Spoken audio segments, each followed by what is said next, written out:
Pessoal, bom dia. A gente vai dar sequência agora ao congresso e eu tenho o prazer de apresentar o Dr. Alexandre Brandão, que fez o mestrado e doutorado em biotecnologia na Universidade Federal de São Carlos, fez um estágio de pós-doutoramento no Instituto de Bioengenharia da Catalunha e atualmente é pesquisador do BRAIN e do Instituto de Física Gleb Watagen aqui da Unicamp.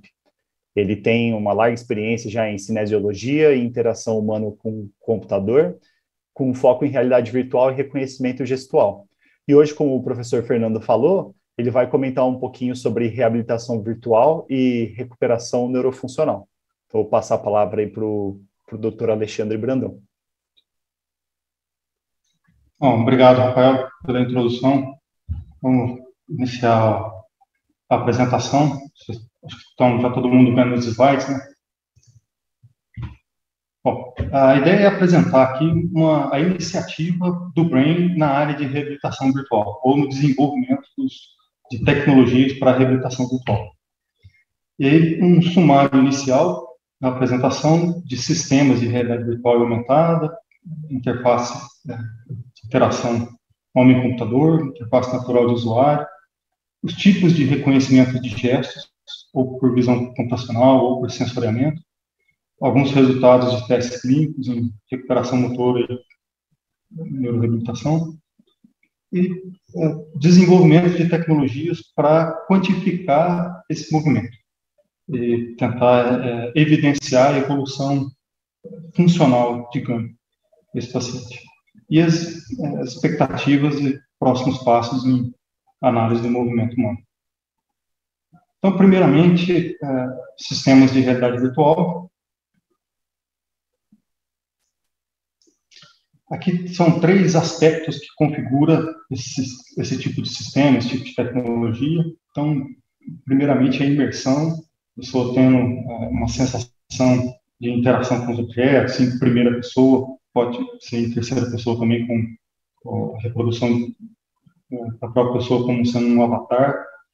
A interação com esses objetos virtuais, como vai ser feito o rastreamento e esse tipo de interação, e o engajamento, até que ponto que isso de fato motiva a pessoa, o paciente, a interagir dentro desse cenário. De maneira geral, essas aplicações de realidade virtual são encontradas na área de aprendizado, treinamento técnico, entretenimento e reabilitação, tanto motora quanto orientação espacial. Os sistemas de realidade aumentada, de maneira geral, em um cenário real, se inserem em alguns objetos virtuais.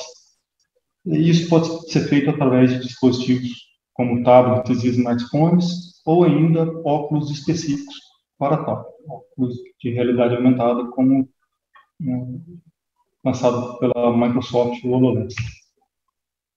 E aí algumas aplicações também, como a própria área de realidade virtual, na área de realidade aumentada, encontram-se aplicações na área de tecnologia, treinamento técnico, orientação, marketing, para navegação do usuário e também entretenimento. Do ponto de vista de interação humano-computador, as formas convencionais estão relacionadas principalmente ao controle do computador através de mouse e teclado. São os primeiros dispositivos de interação homem-máquina que permitiram o controle e o acesso ao próprio sistema. Com o tempo, também, o desenvolvimento de joysticks para controlar esses sistemas informáticos e a interação por touch, que, apesar de relativamente recente a sua popularidade, ela aconteceu no ano de 2007, com o lançamento do primeiro iPhone. Ela é tão intuitiva que ela já é considerada uma interação humano-computador convencional. Uma criança que eventualmente não consegue se comunicar, ela consegue interagir com o sistema. Deixar um tablet na mão, ela vai conseguir interagir. Alguns tipos e períodos na história de desenvolvimento de sistemas de interação. Então, o próprio joystick, na década de 60, o primeiro dispositivo de um relógio inteligente, um smartwatch, veio logo depois do desenvolvimento do relógio com calculadora, isso aconteceu no início dos anos 90, final de 80. E no final dos anos 90, o primeiro, de fato, relógio inteligente. Depois, em 2006, a Nintendo apresentou o Wii como sendo um dispositivo já de reconhecimento de gestos e onde evidenciou uma outra área de interação humano-computador, que é a interface natural do usuário. Vamos detalhar um pouco mais. Mais recente, ainda há pouco mais de 10 anos, o lançamento do controle por voz pela Google, que de fato é o sistema mais intuitivo possível. A forma de se comunicar com o computador a partir da voz seria a interface natural do usuário principal.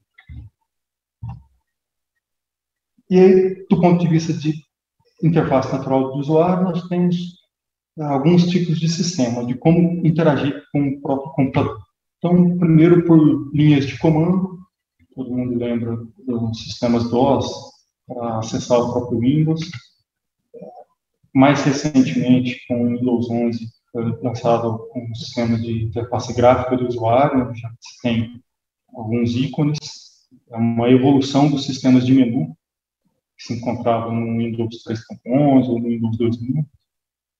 E as próprias interfaces natural do usuário, nesse caso, representando aqui por um sistema touch. Então, intuitivo e um controle direto do próprio sistema.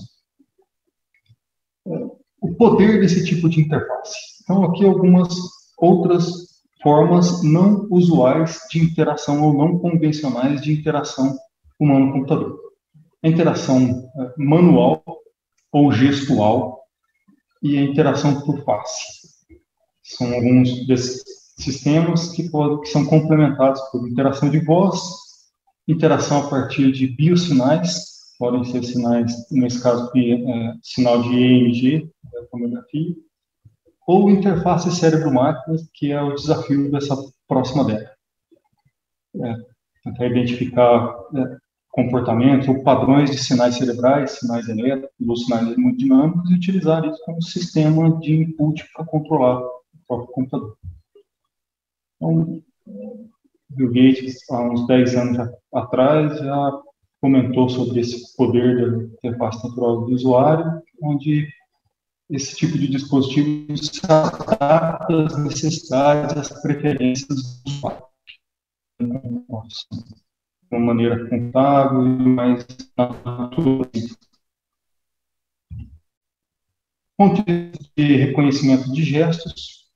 A gente tem trabalhado recentemente com visão computacional e aí, do ponto de vista conceitual, utiliza vídeos, imagens ou outros inputs visuais para tentar determinar e segmentar objetos.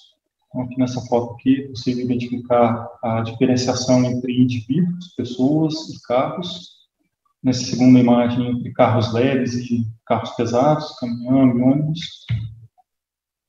E quais são as nossas iniciativas dentro do reconhecimento de gestos? Então, primeiramente, a gente iniciou os trabalhos com um dispositivo do tipo Kinetic, que utiliza sensores de câmera de infravermelho para fazer o rastreamento do usuário e associar as diferentes articulações coordenadas espaciais. Essas coordenadas depois são utilizadas para controlar o sistema. A gente consegue utilizar elas como input para o sistema e o output é o próprio controle daquele software, daquela interface em si. Essa é a terceira versão do Kinetic, Kinetic ASIO. Nós estamos trabalhando desde a primeira versão, 360, depois o Kinetic One, e agora esse mais recente.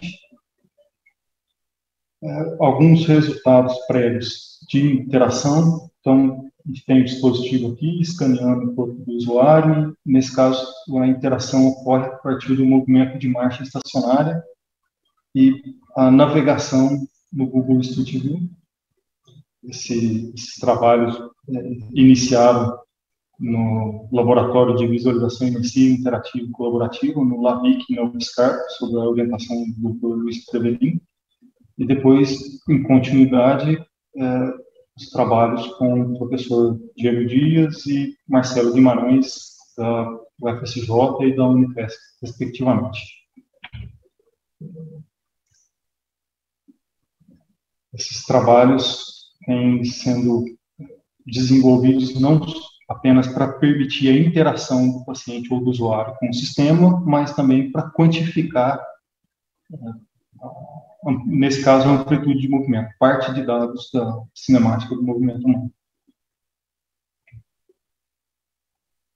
Mais recentemente, em uma parceria com a Unesp, com o professor José Reno, ainda colaboração com o professor Diego e Marcelo, iniciamos um trabalho a partir do projeto de mestrado do Luiz Guilherme Rodrigues, na Unesp, em Bauru, onde a gente faz o rastreamento a partir de visão computacional, utilizando uma câmera convencional, uma webcam.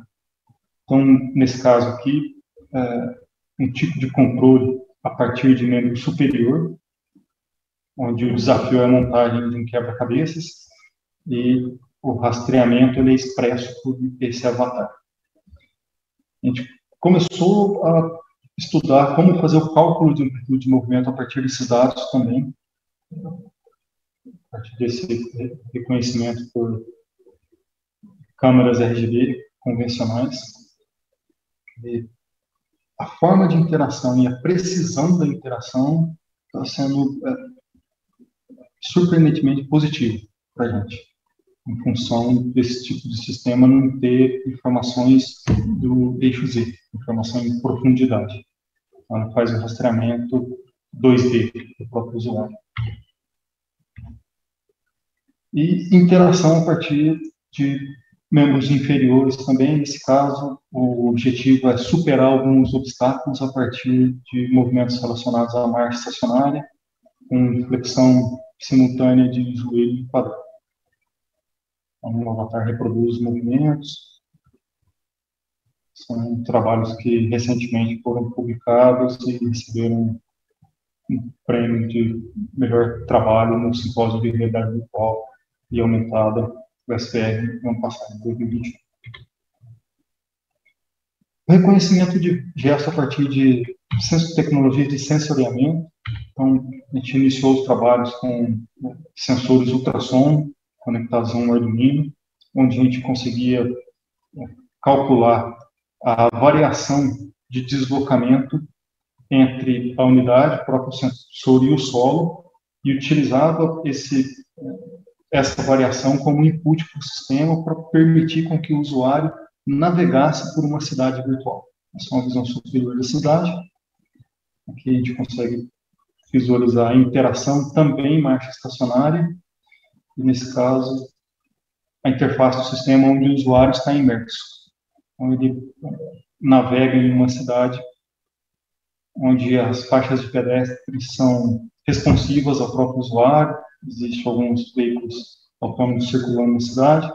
Se o usuário atravessa na faixa, o veículo para. Se ele atravessa fora da faixa, o veículo não para. Não existe nenhuma... Quando o usuário atravessa fora da faixa, o veículo chega e não existe nada que assuste o paciente para causar ansiedade, o veículo chega próximo e essa cena passa de modo bastante desapercebido. O objetivo é não gerar ansiedade no paciente. E, mais recentemente, o reconhecimento de gestos a partir de sensores AMU, ou sensores inerciais. Então, esse é um trabalho que foi desenvolvido em colaboração com o Matheus Giulioli, o professor Cláudio Mota, da USP em São Carlos. Eles são pesquisadores de um outro CEPID, o Centro de Ciências Matemáticas Aplicadas à Indústria. Nós desenvolvemos também com um Arduino e sensores inerciais um dispositivo para interação a partir de membro superior, que permitia a montagem de um quebra-cabeças em ambiente imerso, com o uso de óculos. Essa é a versão atual do sistema, passou por 2 protótipos diferentes. Mais recentemente, nós concluímos um dispositivo BSN, Biomechanics Sensor Node. Foi um trabalho em colaboração com a unidade de geografia CPQD e com os pesquisadores da UFCJ, né, na liderança do professor Diego Dias, Com esses dispositivos, nós conseguimos não só reproduzir o movimento que o usuário está fazendo com o avatar, mas interagir com o próprio sistema da mesma forma dos outros dispositivos.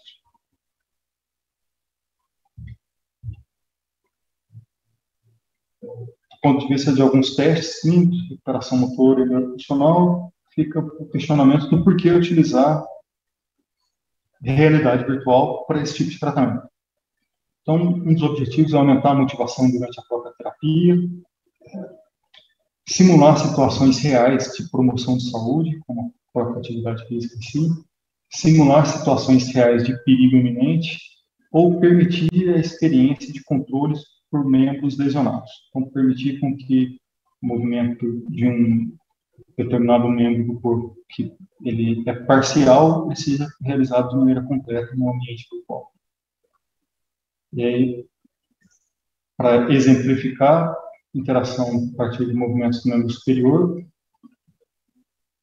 está fazendo os testes, é o Gabriel, estudante de medicina da PUC, tem realizado uma iniciação científica e testes lá na PUC nesse sentido. Alguns trabalhos com idosos, que também está em andamento com a estudante de doutorado, Thais Magna, sob liderança da professora Paula Fernandes, da Faculdade de Educação Física. É um trabalho que está sendo desenvolvido junto ao programa de pós-graduação em gerontologia, Faculdade de Ciências Médicas da Unicamp. A interação a partir de membros inferiores, então, marcha estacionária, para permitir a navegação do Google Street View, com rotação de pronto para entrar em alguma rua perpendicular a que se está navegando. Naquela ocasião, a estudante de mestrado, Maria Cecília Frade, sob a orientação do professor Maurício Jamani, da UFSCar, fez alguns testes com pacientes com DPOC, simulando esse sistema, onde a ideia foi tentar validar o uso desse sistema de marcha estacionária em realidade virtual com um teste de caminhada de 6 minutos. É um teste já validado na área de reabilitação respiratória. E aí, os dados de frequência cardíaca, ou seja, a demanda fisiológica entre um sistema de marcha estacionária de laboratório e o teste de 6 minutos são muito próximos, indicando que a gente, de fato, consegue substituir ou associar esse tipo de interação, esse tipo de terapia em tratamentos que utilizem o teste de 6 minutos. Então, frequência cardíaca no teste marcha estacionária próximo de 109, no teste de 6 minutos próximo de 106, está dentro da margem de erro dos dois. Tanto a pressão sistólica quanto a diastólica, com uma diferença muito pequena, de 142 para 140, aproximadamente, 74 pressão diastólica na 77. Então, isso indica que a gente consegue utilizar esse sistema em laboratórios ou clínicas de reabilitação. A diferença foi relacionada à sensação de fadiga pelo usuário. Enquanto que no teste de caminhada, como ele está se deslocando, existe uma flexão do quadril e do joelho menor do que quando faz marcha estacionária, então a sensação de fadiga para os membros inferiores com a marcha estacionária ela é um pouco maior. Por outro lado, a sensação de que os 6 minutos se passaram mais rápido, entre aspas, ela é menor quando o usuário está imerso nesse tipo de sistema. Ele, de alguma forma, se sente mais motivado ou mais distraído na atividade, na tarefa que ele tem que, de fato, executar. Alguns resultados já do nosso grupo, em colaboração com o próprio Dr. Rafael Castelli, são resultados de sujeitos saudáveis, onde a gente identificou quais áreas estão ativas no córtex a partir de um ponto específico da região da área 4 de Brodmann, a área pré-central do cérebro, que está relacionado ao controle motor. Então, para um usuário isolado, a gente consegue identificar que, após a interação com o sistema de realidade virtual, uma área muito maior de ativação do cérebro. Entretanto, esses dados não tiveram diferenças significativas quando foram analisados em conjunto.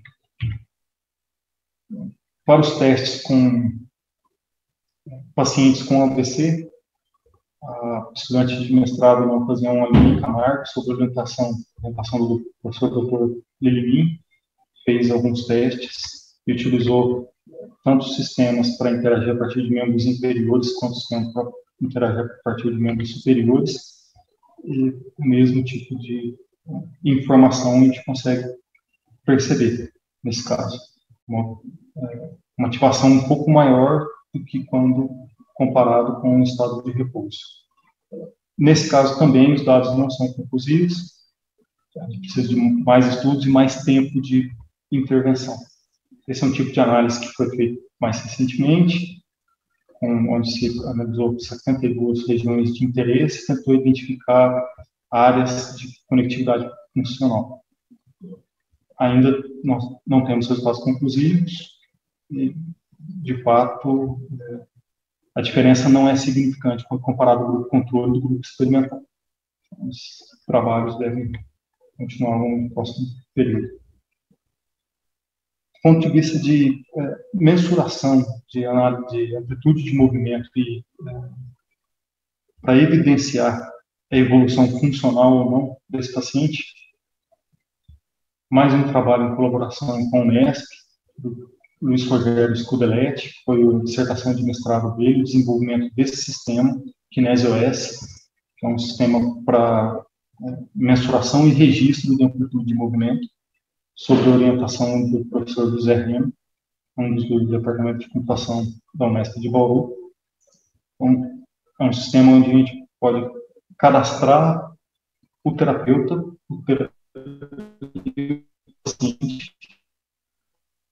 e depois, tanto registrar no sistema qual tipo de atividade que você gostaria que aquele paciente fizesse ou reproduzisse, quanto registrar os valores de amplitude que está sendo utilizados para realizar aquela tarefa em específico. Então, tem dados tanto no membro superior quanto no membro inferior das principais grandes articulações. Os dados podem ser visualizados em tempo real. Então, nesse caso aqui, são dados para flexão de quadril, flexão de joelho, dados de abdução e adução da articulação do ombro, a gente consegue identificar aqui a amplitude de movimento, dados de flexão e extensão da articulação do cotovelo, dados de abdução e adução da articulação do quadril. É possível utilizar tanto a câmera infravermelho para oferecer algum sistema de consciência corporal para o próprio paciente, ou só o rastreamento do esqueleto, o esqueleto tracker, se não for o caso de mostrar esse sistema direto para o paciente. O terapeuta ficar com essa tela voltada para ele e ter acesso aos dados cinemáticos enquanto o paciente interage com algum outro tipo de software de realidade virtual ou de realidade aumentada, para servir de estímulo para o movimento que deve ser feito. Aqui um resultado em colaboração com a professora Gilda Assis, no período que ela estava fazendo um pós-doutorado com a gente aqui na Unicamp. Ela é docente da Universidade Federal do Ouro Preto. Naquela ocasião, ela trouxe o sistema NeuroE, que ela desenvolveu, que utiliza realidade aumentada e reproduz o braço virtual do membro parético do paciente. E a gente quantificou esse movimento no início da terapia, a linha azul, e após uma repetição de 10 vezes a amplitude máxima que esse paciente conseguia fazer de abdução do ombro. Então, mostrou uma redução na amplitude de movimento do ombro durante essa sessão única, o que indica que pode ter causado fadiga nesse grupo muscular durante essa terapia. Então, em valores absolutos aqui, a gente tem uma variação de 35 para 65 graus, uma variação aproximada de 35 para 55 graus, uma variação de 20 graus de amplitude de movimento da abdução do ombro, e ao final da terapia, uma variação entre 15, próximo de 20 a 35 graus. Uma variação aí um pouco menor do que 20. indicando que, de fato, pode ter ocorrido essa fadiga muscular durante esse processo. Algumas outras formas de análise, que é a gente mensurar a flexão da articulação do joelho durante a interação com o sistema com o Google Street View para navegação do usuário nesse ambiente. Então, enquanto o usuário está simulando os movimentos de marcha estacionária com o programa KinesioS, nós estamos quantificando qual é o nível de flexão do joelho. Aqui, partindo de uma posição anatômica onde o joelho está estendido a 180 graus, cada vez que ele faz o movimento de marcha estacionária, esse joelho flexiona e o valor da amplitude de movimento cai consideravelmente. Então, nesse caso aqui, o máximo foi orientado o usuário a fazer a maior amplitude possível de flexão do joelho. Então, teve uma flexão de 180 para aproximadamente 130 graus, uma flexão de 50 graus. E foi diminuindo essa flexão até a gente identificar qual que era a sensibilidade do sensor. Então, aqui a gente está tendo uma variação de 10 a 15 graus de movimento. É um movimento bem pequenininho, quando você mal tira o pé em contato com o solo. E já é suficiente para controlar a navegação do usuário nesse sistema. E também o registro para quantificar o movimento de abdução do ombro durante o período em que o usuário está controlando o jogo de quebra-cabeças. Então, a gente consegue identificar aqui exatamente quando a abdução cai próximo de zero, que é quando o usuário passa com a mão próximo da linha medial do corpo. A gente consegue identificar exatamente quando que ele encaixa cada uma das peças, nesse cenário aqui. Então, aqui eu registrei as primeiras 6 peças. Da montagem desse quebra-cabeça.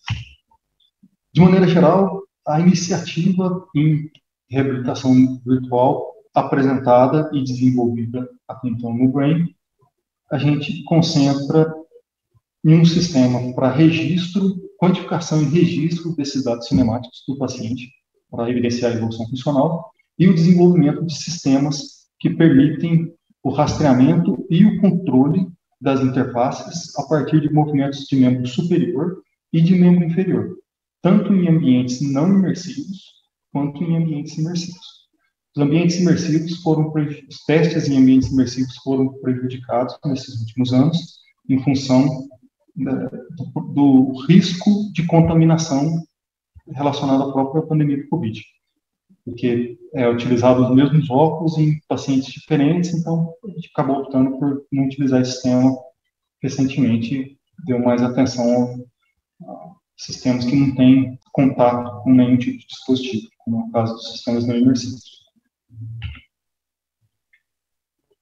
Algumas expectativas em relação à análise do movimento e os próximos passos dessa iniciativa, que é a aplicação contínua desses testes dessas soluções de realidade virtual em reabilitação motora e reabilitação, alguns testes associados a tecnologias de neuromodulação, que devem se iniciar ainda esse ano, junto com a professora Corina, que é uma pós-doc que foi recentemente contratada para tocar essa linha de pesquisa na área de neuromodulação.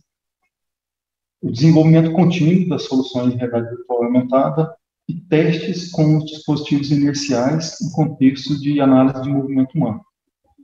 E aí, nesse sentido, é uma parceria que a gente está iniciando com o professor Fábio Barbieri e o doutorando Tiago Penedo, junto ao Laboratório de Pesquisa em Movimento Humano. A gente inicia os testes, tanto fazendo a leitura com os sensores inerciais, quanto com as câmeras infravermelhas Vico, que são o padrão ouro de análise do movimento. Então, a gente tem alguns dados já da articulação do joelho, onde a gente consegue identificar a flexão, sendo a perna estendida 180 graus. Então, a gente tem, por enquanto, a gente já conseguiu identificar uma margem de erro nos dados brutos dos sensores inerciais. A amplitude da perna completamente estendida relacionada à articulação do joelho Ela deveria estar em 180 graus e para a gente ela aparece aqui no máximo um pouco mais de 190. Quando faz a flexão relacionada ao deslocamento desse usuário, existe uma flexão que cai para próximo de 165 graus, uma variação delta de 30 graus de movimento. Então, a gente precisa, os próximos passos é ajustar esses valores para que esse valor máximo, de fato, reflita uma extensão completa de 180 graus. E os dados do movimento do quadril, também, segundo a questão inicial ampliada, onde a gente consegue visualizar que também os valores máximos passam de 180 graus, então isso é um erro constante no próprio sensor. E, nesse caso, foi avaliado como flexão para articulação do quadril, uma variação de até 45 graus. Então, a gente tem iniciado esses testes para conseguir validar o sistema de análise a partir de sensores inerciais com o padrão ouro de análise de movimento, que são o sistema Vicon presente em laboratórios de biomecânica. E aí, para concluir essa apresentação, eu gostaria de apresentar algumas tendências na área de tecnologias, na área de tecnologias emergentes. Então, eu peguei dados para comparar do início da última década, de 2011, onde a realidade aumentada, e naquele momento era chamado de mundos virtuais, havia uma expectativa que entre 5 e 10 anos já estaria em um sistema de produção e entregue para a sociedade como produto de prateleira. E naquela ocasião, interface cérebro-máquina, que é tópico relacionado ao contexto do CP Brain como um todo, e um desafio, do ponto de vista científico, em todo o mundo. Havia uma expectativa que ainda demoraria mais de 10 anos para, de fato, se tornar realidade. Isso em 2011. Em 2015, já aparece aqui sistemas de controle por gestos, que demorariam de menos de 5 anos para, de fato, serem produtos. Sistemas de realidade aumentada e virtual, mesmo passados 5 anos, ainda mantinham uma expectativa de 5 a 10 anos para chegarem no mercado. E sistemas de interface cérebro-máquina, mais de 10 anos, como em 2011. E agora, em 2020,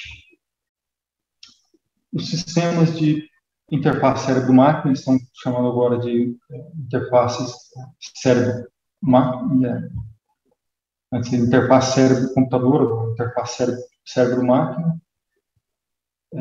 já passou por uma expectativa de 5 a 10 anos, houveram avanços significativos nesse período. E os sistemas de interação gestual, controle por movimentos, sistemas de realidade aumentada e virtual, passam agora a integrar um sistema maior, denominado multi-experiências e gêmeos digitais, onde prevê que cada indivíduo terá uma versão digital dele como cidadão, onde serão incorporados todos os dados relacionados a prontuários médicos e comportamentos do dia a dia, relacionados a diversas áreas, nutrição, atividade física, entre outros fatores.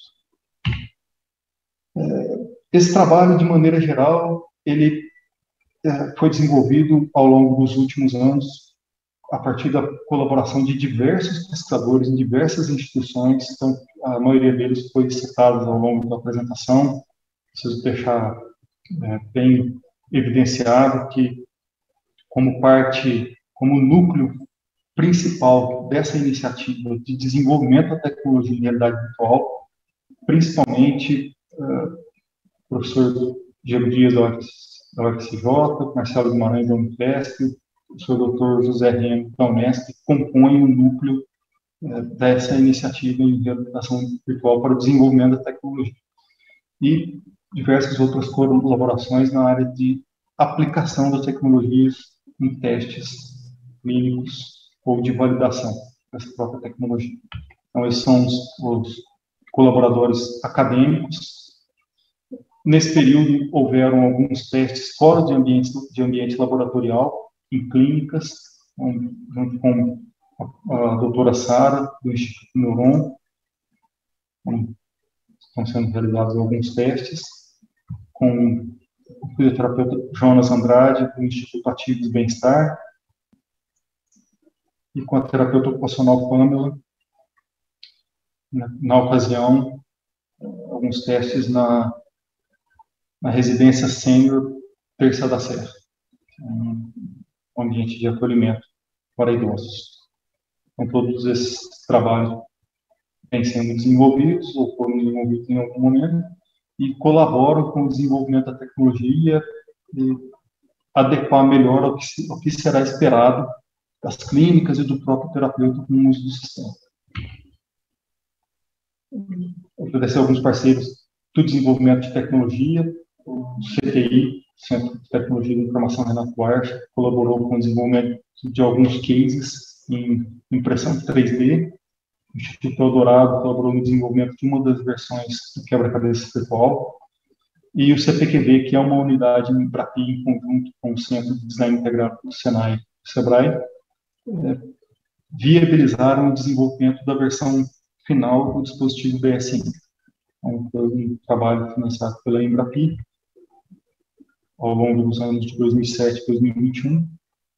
Essa pesquisa vem recebendo financiamento da FAPESP, recebeu financiamento da FINEP, um projeto que a gente desenvolveu entre 2016 e 2019, e bolsas de diversos alunos do CNPq e da própria casa.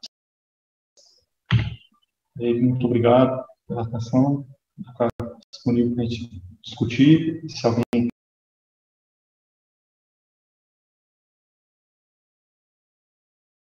em contato.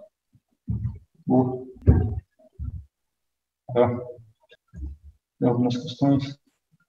Doutor Alexandre, eu primeiro queria começar agradecendo, acho que é um excelente exemplo de pesquisa multidisciplinar, bacana o projeto.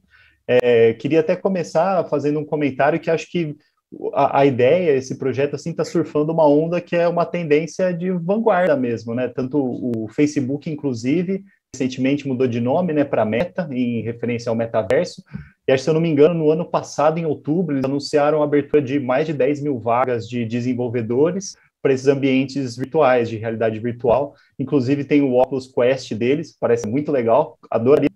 Então, é uma tecnologia razoavelmente cara, imagino até que por isso talvez exista um pouco de inércia para ela ser absorvida.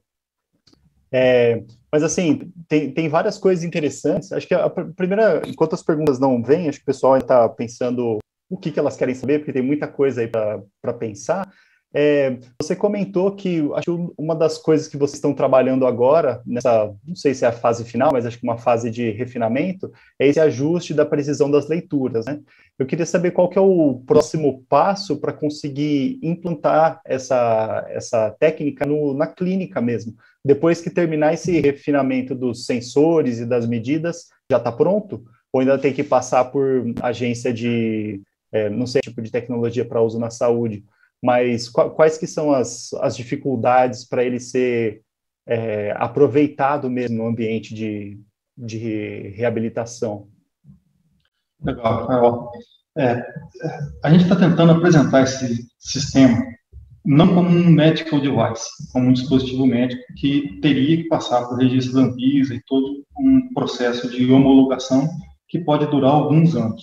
Isso inviabiliza, eventualmente, a transferência de tecnologia para o setor que vai, de fato, se beneficiar. A gente está entrando com esse dispositivo como sendo uma solução de entretenimento para pessoas com deficiência. Então, nesse caso, a gente não tem necessidade da homologação como sendo um dispositivo médico.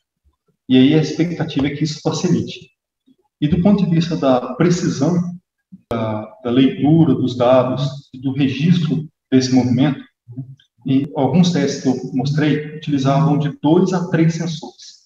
Hoje, um dos trabalhos liderado pelo professor Diego Dias é no sentido de tentar rastrear o corpo a partir de até 10 sensores espalhados em diferentes segmentos do próprio corpo. enviar todos esses sinais para um computador intermediário, uma placa Raspberry, por exemplo, que poderia processar esses dados e já entregar para o sistema final, que poderia ser o óculos de realidade virtual ou o próprio computador, esses dados já pré-processados, eventualmente ajustando algum filtro ou alguma informação ou algum erro que persiste na análise desse momento. Então, do ponto de vista de custo, de fato, a gente está preocupado com desenvolver e levar uma tecnologia de baixo custo e acessível. Então, a própria Microsoft interrompeu a produção dos dispositivos Kinect, que são mais simples, principalmente a versão 1 e 2, mas a maioria das clínicas dispõe de um dispositivo desse ainda. Então, a gente está trabalhando e tem empenhado esforços para que os novos programas funcionem com os dispositivos antigos. E, claro, tentando avançar um pouco no estado da arte, da área de rastreamento, utilizando os dispositivos mais recentes que existem no mercado. Até já pensando nisso, né, na implementação da tecnologia, na criação desses ambientes, será que tem alguma questão ética? Porque acho que você acaba tendo a capacidade de modular a atitude, as habilidades das pessoas quando você propõe o treinamento. Será que tem alguma questão ainda que precisa ser pensada, acho que mais nessa área da ética mesmo, para esse desenvolvimento dos ambientes virtuais que vão ser utilizados? Então, Rafael, eu acho assim, que é uma questão que precisa ser permanentemente estudada e avaliada por comitê de ética de todos os institutos de pesquisa que autorizem esse tipo de teste, muito no sentido de o que está se propondo executar dentro do ambiente virtual. Então, iniciativas como essa, do próprio metaverso, elas oferecem muitas possibilidades de acessibilidade, mas também oferecem muito risco, em função do que vai ser proposto, de qual vai ser a interação proposta para aquele usuário naquele sistema. E a gente sabe que, à medida que uma pessoa é exposta àquela mesma atividade durante repetidas situações e ao longo de meses, isso acaba se criando, eventualmente, uma rede neural associada àquele comportamento, que em algum momento pode se traduzir como uma ação real. Então, hoje a gente tem situações de jogos, por exemplo, que simulam situações de violência e de vários tipos, que não são esperadas no ambiente real. Se isso acontecer de maneira reiterada, a pessoa em algum momento pode vir a tomar uma atitude nesse sentido num ambiente real, por ter sido condicionada a médio prazo nesse sentido. Então, a expectativa é que, de fato, tanto quem implementa a tecnologia quanto quem testa a tecnologia fique mais atento às restrições, aos valores morais e éticos com relação ao que está sendo proposto de interação para esse paciente ou para o usuário. Mais ainda quando a gente considera o uso de crianças na tecnologia. Essa capacidade de modulação é muito maior. Exatamente, né? Acho que a responsabilidade aumenta quando você vê que acho que as crianças, os adolescentes aí são os que mais têm usado, na verdade, têm mais facilidade para incorporar isso nos jogos aí, né, na brincadeira. Então, é uma preocupação. Né? Então, aí tem algumas perguntas aqui, Alexandre, da audiência. Então, a primeira é do Ítalo Xavier. Ele tem duas perguntas. A primeira é: como foi relacionado o processamento dos sinais com resposta neurológica, EEG, durante as simulações? Não, os testes foram em ressonância magnética funcional. A gente não fez os testes com EEG ainda nesse cenário. Então, os testes com ressonância funcional foi feita uma ressonância no início com pessoa em repouso, com voluntário em repouso, e imediatamente após a interação por até 30 minutos com um desses sistemas, principalmente com os membros superiores. E aí a segunda pergunta dele é se existe alguma previsão para o auxílio da realidade virtual para os médicos no âmbito cirúrgico. A gente não tem tratado muito desse aspecto nessa iniciativa especificamente. Eu já vi trabalhos que desenvolvem tecnologias para colaborar na parte de neuronavegadores para cirurgia, mas o foco da nossa pesquisa está voltado mais para o cenário de reabilitação motora de pacientes neurológicos, não restrito só a isso.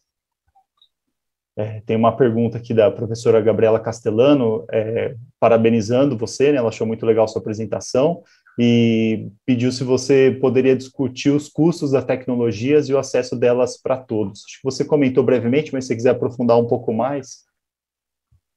Os custos da tecnologia. Os sensores inicialmente lançados pela Microsoft, os sensores Kinetics 1 e 2, a gente encontra eles no mercado, são dispositivos já de segunda mão ou semi-novos. A gente encontra esses dispositivos na ordem de R$200 a R$800. Então, são considerados de baixo custo. A versão mais atual desse sensor, ela custa, que é o Microsoft Azure, ele custa nos Estados Unidos $400. Quando a gente importa para algum outro país que tem comércio livre com os Estados Unidos, esse dispositivo chega quase pelo dobro do valor. Então, eu comprei alguns desses dispositivos quando estava na Europa, eles chegaram para mim por $800, aproximadamente. Então, já é um valor muito maior do que as versões iniciais. Recentemente, eu identifiquei aqui no Brasil uma pessoa que estava fazendo a importação, ela estava cobrando R$7.500 por um dispositivo. Então, é uma coisa que se torna inviável, num primeiro momento, para chegar em clínicas, de maneira geral. E os dispositivos inerciais, no nosso caso, o dispositivo que foi desenvolvido em colaboração com o CPQD, a gente chegou em um custo final de até $100 por unidade.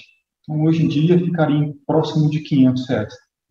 Tem a necessidade de utilizar pelo menos 3 dispositivos por pessoa, a gente está falando de algo em torno de 1.500 para começar a utilizar. Então, o objetivo, de fato, é tentar oferecer uma tecnologia de baixo custo. A gente sabe que tem desenvolvimento tecnológico absurdo acontecendo lá fora, só que o acesso e a disponibilidade de recursos lá fora também é muito diferente daqui, ainda mais como considerado câmbio. A gente tem problema com inflação e tem problema depois com o câmbio.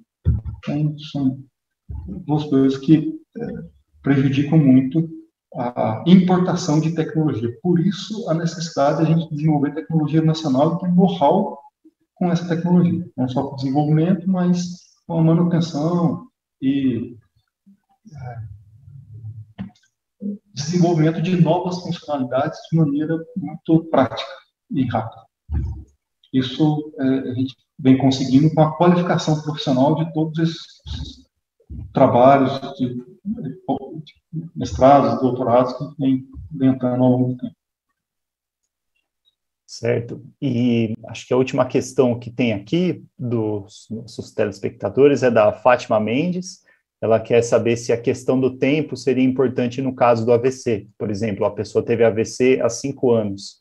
Eu imagino que ela esteja querendo saber se isso afeta o uso da tecnologia no sentido da recuperação. Os trabalhos, de maneira geral, indicam que a intervenção deve ocorrer o quanto antes, mais próximo do icto possível, do evento do AVC possível. Tanto é que, antes do início da pandemia, a gente começou um trabalho para intervenção em ambulatório de pacientes que chegavam imediatamente pós-AVC.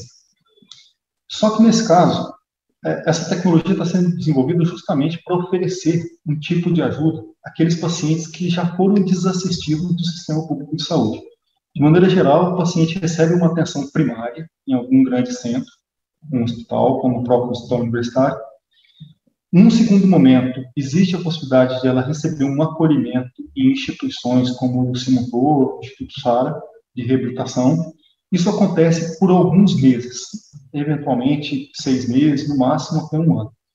E depois esse paciente fica desassistido por conta da própria família e de recurso pessoal dessa família que vai poder bancar terapeutas particulares. A gente está tentando desenvolver essa tecnologia para que ela chegue nessas pessoas que não tenham mais acesso a algum sistema público de saúde que possam se beneficiar dessa tecnologia.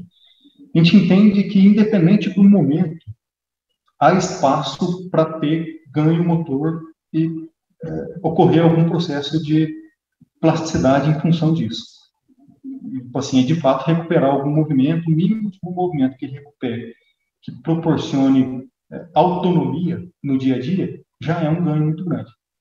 Então, a gente vem trabalhando nesse sentido, oferecer esse tipo de tecnologia para quem está desassistido também já de sistemas públicos de tratamento.